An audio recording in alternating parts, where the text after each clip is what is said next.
mine de rien, l'aérox, ça prend une grosse ampleur en ce moment. Nous, on trouve tous les deux que c'est une bonne chose complémentaire au CrossFit. Je pense que ni lui ni moi, on arrêtera un jour le CrossFit pour faire de l'aérox, mais on trouve que c'est très complémentaire l'un et l'autre. Pour avoir fait un vrai aérox, je trouve que c'est vraiment quelque chose à faire, en tout cas en team. Après, pour ceux qui ont envie de se tenter en indiv, bon courage.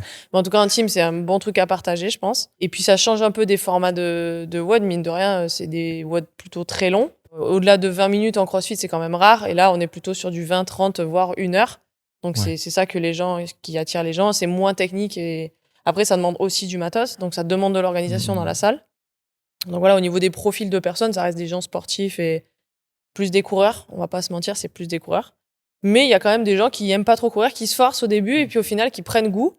Donc c'est marrant de voir ça, je trouve que c'est pas mal. Je pense qu'on a quand même beaucoup de gens qui, à la base, aimaient pas courir quand c'était dans la séance de CrossFit. Ouais. Et qui, là, sont forcés et se mettent un peu plus au run.